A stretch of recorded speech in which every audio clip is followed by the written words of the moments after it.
God, I miss old HBO.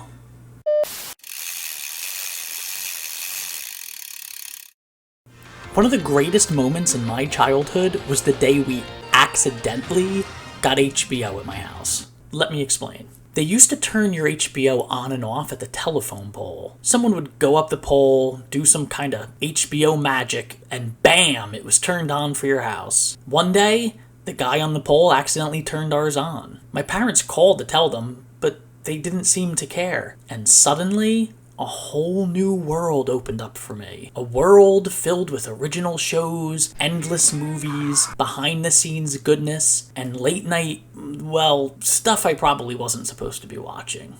Side note, there is an awesome documentary about the making of the HBO special presentation intro that is definitely worth checking out. I'll link it in the description.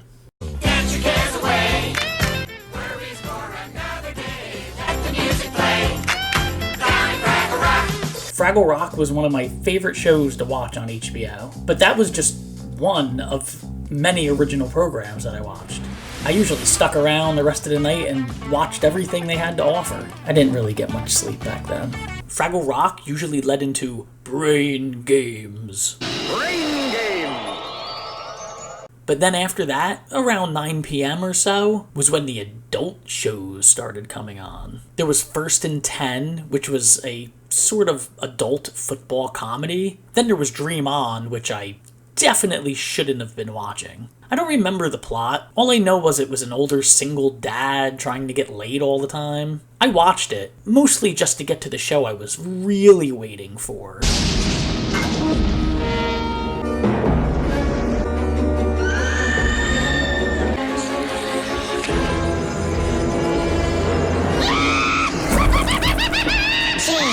From the Crypt. Still scares the shit out of me. Tales from the Crypt was one of my favorite shows.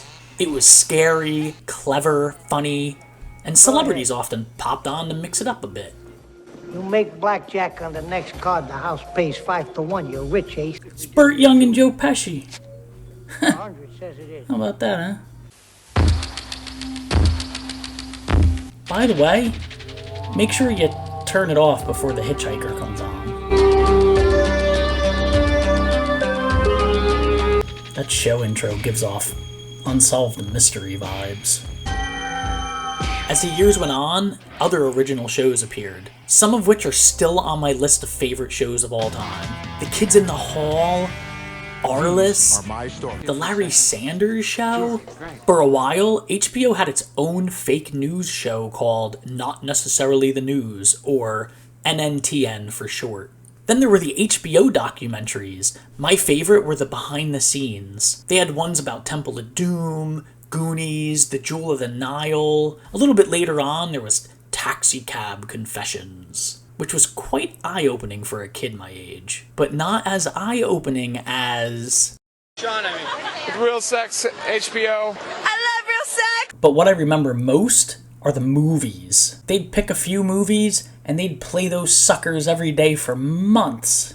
I could recite a good amount of those movies word for word. I don't know if that's awesome or sad. Movies that I definitely saw all the time on HBO were Beastmaster, Gung Ho, Weekend at Bernie's, Mr. Mom, The Dark Crystal, The Secret of Nim, Mannequin, The Last Starfighter, Airplane 1 and 2, Goonies, Rat Boy, Wildcats, Overboard, Big Trouble in Little China, Twins, Ghostbusters, Super Fuzz, House, 3 O'Clock High, Just One of the Guys, 16 Candles, Pretty in Pink, Ferris Bueller's Day Off, Twilight Zone, The Movie, Cat's Eye, Loverboy with extra anchovies, Monster Squad, Killer Clowns from Outer Space, Cloak and Dagger, The Stuff, The Gate, Red Dawn, Soul Man. That didn't hold up well. Roxanne, Back to School, Ice Pirates, Teen Wolf, The Toy, 9 to 5, Poltergeist, Don't Tell Mom the Babysitter's Dead, Legend of Billie Jean, Weird Science, The Outsiders, Jewel of the Nile, The Neverending Story, War Games, Real Genius, Spies Like Us, Karate Kid and Karate Kid 2, The Burbs,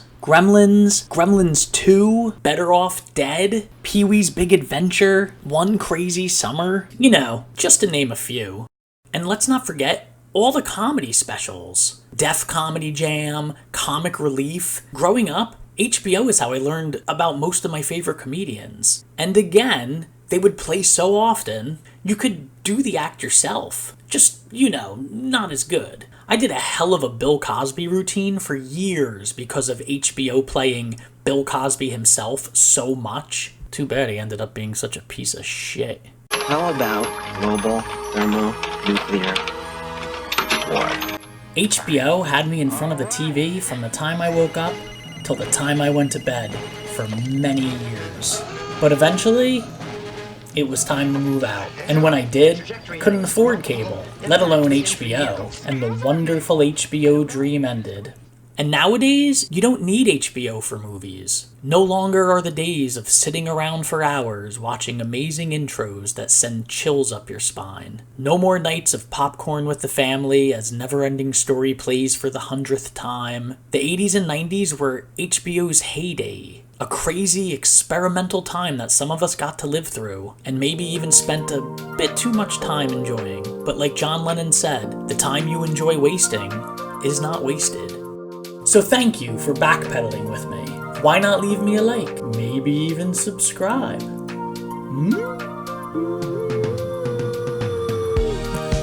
I don't know. It's late, man. It's late. Let me know if you had HBO when you grew up. And if you did, let me know what some of your favorite shows and movies were. Thanks for backpedaling with me. I'm Tig, and you are...